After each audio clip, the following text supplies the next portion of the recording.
São quase 3 da tarde e nós já estamos em direto da terceira parte do consultório de hoje, neste espaço aqui em direto então do Porto Canal dedicado à sua saúde e bem-estar. Vamos falar de cancro de pele.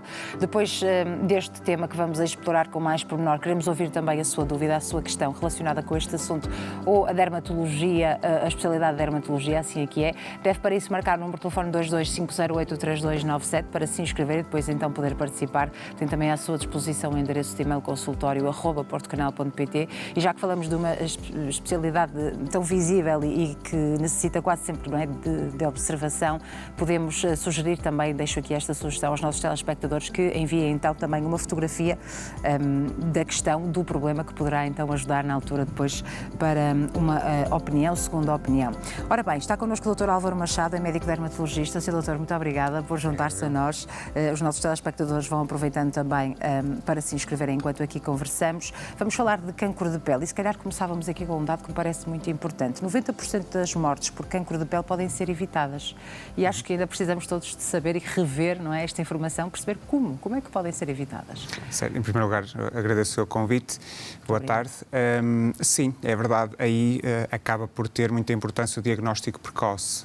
É um facto que com o diagnóstico precoce a esmagadora maioria dos cancros são curados e a sobrevida é muito elevada, mas aí pesa muito o diagnóstico precoce e daí a importância dos rastreios, a importância da vigilância, mas sim, é um facto, tanto cancros que podem matar em pouco tempo, como melanoma, por exemplo, se for precoce o diagnóstico, sim, sem dúvida. E estamos em vantagem, porque de facto há mais informação credível e disponível e mesmo assim o cancro de pele tem conhecido um aumento do número de casos. O que é que estamos a fazer de errado? Verdade. Se formos olhar às últimas décadas, o crescimento tem sido constante. Praticamente todos os cancros de pele. Claro que quando falamos de cancro de pele, nós temos o viés muito do melanoma, que é aquele que mais mata, que provoca mais mortes, proporcionalmente, mas a verdade é que outros cancros de pele também têm sentido o aumento, apesar da informação.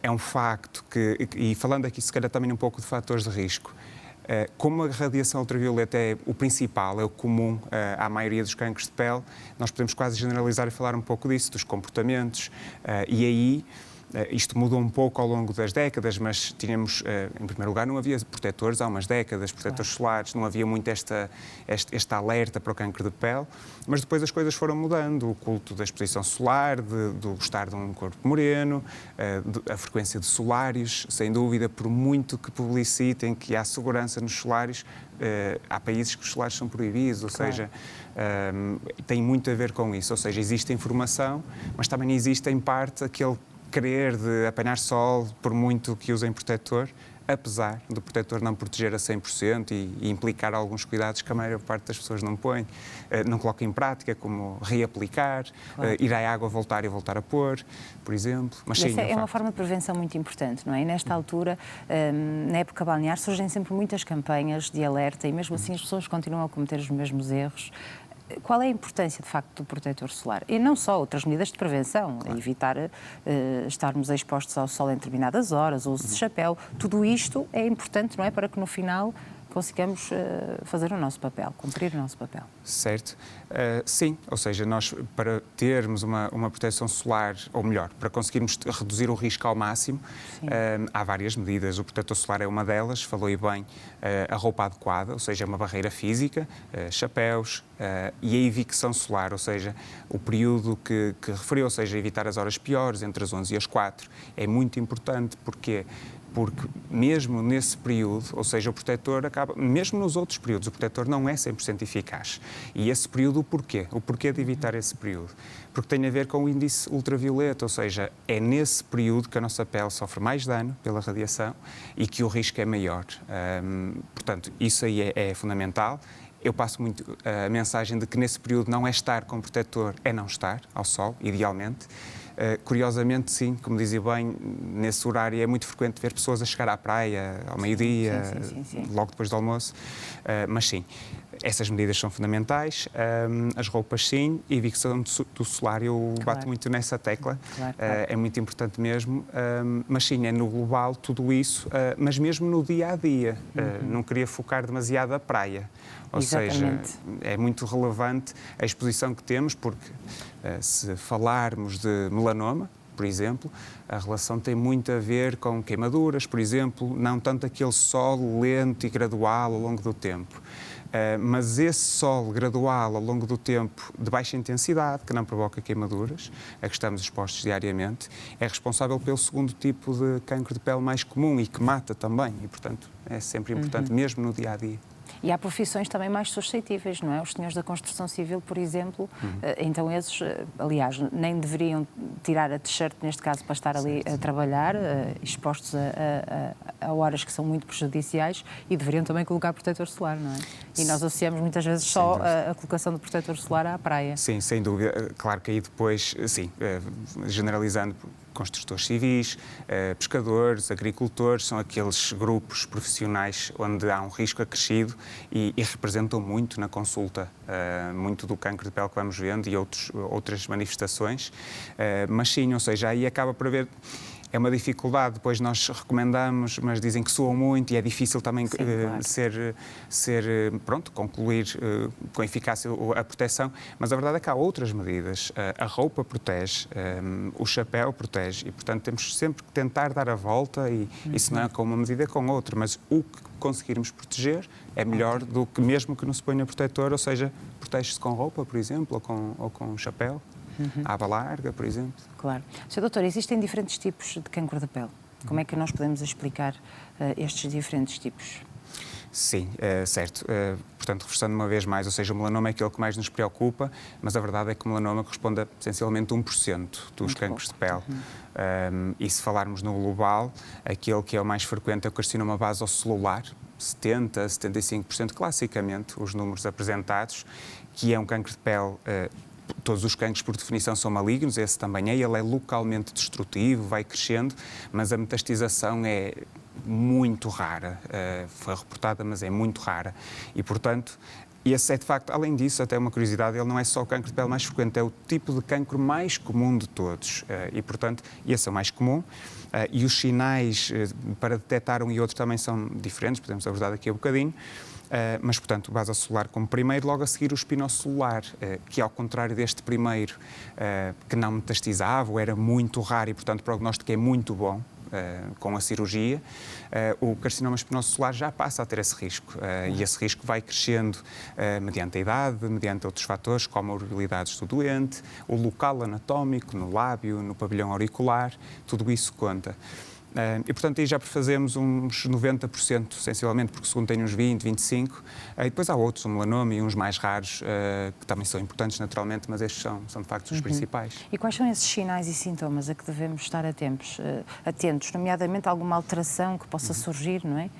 Sim, aí é útil fazer a diferenciação melanoma e os outros tipos de cancro de pele, porque para o melanoma em particular há uma regra, muitos doentes até já trazem essa informação no consultório, que é a regra ABCDE, que ela é útil para nós, médicos, mas também para os doentes. Cada letra significa uma coisa diferente, isso é para sinais, ou seja, o A de assimetria, ou seja, um sinal que não é simétrico nas suas metades ou quadrantes, se quisermos dividir assim, o B de bordos, ou seja, um bordo irregular, um sinal que não é totalmente bem redondo, ou que deixou de ser, o C de cor, e aí podemos incluir duas dimensões, ou uma cor muito diferente dos restantes, um sinal que aparece muito diferente dos restantes, ou então uma mudança de cor, e sem querer especificar muito o tipo de cores, essencialmente se há uma modificação rápida, é para se ver. Okay, claro. O D de diâmetro, ou seja, tamanho, isto porque se demonstrou que a partir de 5, 6 milímetros, a partir daí seriam os sinais que tinham um pouco mais de risco do que os restantes, claro que isto é um contínuo, mas a verdade é que foi esse o limite que foi definido. E o E de evolução, é muito importante. Nós podemos ter variações de tamanho, de tudo isto que foi falado, mas se for ao longo de 20 anos e se o sinal for relativamente estável, não significa que não possa ser um sinal menos bom, mas o risco é muito menor do que se acontecer em 4, 5, 6 meses. Muito importante mesmo. Portanto, relativamente aos outros, os outros são um bocadinho diferentes e tentando generalizar da melhor forma, feridas que não cicatrizam, por exemplo, porque esta questão da assimetria, e eles são muitas vezes assimétricos, é um facto, esses cancros de pele diferentes do melanoma, mas feridas que não cicatrizam é muito relevante, ou que cicatrizam, mas levam muito tempo a cicatrizar e voltam a abrir, mesmo sem toque, sem haver nenhum trauma. Lesões de crescimento rápido, por exemplo, sangrantes, mas não necessariamente sangrantes, ou seja, às vezes há doentes que referem, mas eu não tenho dor, isto nem sangra, não é obrigatório, mas sim, feridas que não cicatrizam, ou era, por exemplo, uma cicatriz antiga, por exemplo, que ulcerou e que passou a ter uma ferida, é relevante, porque os cancros podem surgir, por exemplo, em cicatrizes. Claro. Mas, sim, E como é que se confirma o diagnóstico, se houver essa suspeita? Pronto, em primeiro lugar, havendo essa suspeita, o importante é procurar um dermatologista, sem dúvida. E depois o dermatologista tem várias ferramentas ao seu dispor. Claro que a experiência conta muito na identificação. Por vezes o doente até pode nem ter essa queixa ao entrar no consultório, já diagnosticamos uma lesão, como um vasocelular, que são muito típicos, mas na dúvida temos ferramentas. Por exemplo, a dermatoscopia é fundamental.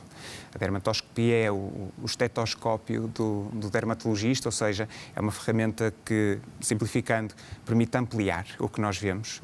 Não é só isso, trata a imagem também, mas amplia e isso aumenta muito a acuidade diagnóstica. E às vezes ficamos na dúvida e também na dúvida também é preciso atuar e, por vezes, antes por excesso do que por defeito, claro, e podemos ter que retirar uma lesão. E para a detecção e prevenção de algumas dessas lesões, sinais, algumas pintas, manchas, pode existir também um mapeamento de sinais. Em que consiste o mapeamento de sinais? Sim. Para doentes particulares, há alguns critérios, doentes que têm muitos sinais, o que nós chamamos de elevada densidade névica. Névo é sinal e, portanto, doentes com uma elevada densidade névica e, principalmente, doentes que já têm histórico de tirar um sinal o termo técnico é displásico, ou seja, um sinal que já estava a alterar, ou mais do que um, ou história na família de cancro de pele, nomeadamente melanoma. E esses doentes podem ter indicação, sim, para um mapeamento, por exemplo, com dermatoscopia, como referi, mas digital, que permite gravar os sinais, ou seja, memorizar. E depois ir acompanhando a sua evolução? Exatamente, ou seja, no futuro nós conseguimos fazer uma comparação lado a lado com a imagem. Claro que podemos ver uma a uma, mas isso é uma mais-valia. Às vezes para a própria pessoa pode ser difícil perceber se aumentou de tamanho, não é? Certo. A autovigilância conta muito. Claro, há vários, sem dúvida, há vários estudos que já foram nesse sentido, que até pode ser, quando bem feita, quase tão impactante como ter uma avaliação médica, mas nem sempre é fácil, ou seja, no dorso é complicado, pessoas que vivem sozinhas, que não conseguem vigiar, mas sim, mas o mapeamento pode ser uma ferramenta útil. E essa mensagem, de facto, é muito importante. Portanto, Sr. Doutor, se de facto não for um doente de risco, se não reunir as características para ser um candidato ao mapeamento de sinais, é importante manter a vigilância, não é, desses mesmos sinais? Certo. Como referi há pouco, havendo a possibilidade do doente ter alguma vigilância relativamente apertada, não tem que ser naturalmente mensal, é em casa, claro, mas se o fizer de forma relativamente regular é importante, porque isso vai nos ajudar. Eu faço muitas vezes a pergunta se tem noção se o sinal modificou ou não. Não é só ver os sinais, mas sim, é um tipo de vigilância. A consulta, claro, ou seja, a consulta em doentes em que não querem ter esse tipo de responsabilidade, digamos assim, ou receio de poder escapar, a consulta, sim, anual ou de 2 em 2 anos, é um momento perfeitamente adequado para a detecção precoce. Muito obrigada por esta explicação, Sr. Doutor. Vamos agora ouvir as dúvidas dos nossos telespectadores e são muitas as questões, já muitos telespectadores se inscreveram através do número de telefone 22 508 3297 ou também do endereço de e-mail consultório@portocanal.pt, mas pode fazê-lo no intervalo que se segue. Vamos fazer aqui alguns minutinhos de pausa, mas estamos de regresso com a sua participação. Portanto, se tem dúvidas relacionadas com a especialidade de dermatologia, ainda tem aqui a oportunidade, na última parte do consultório de hoje, edição de quinta-feira, de esclarecer todas as suas questões. Até já.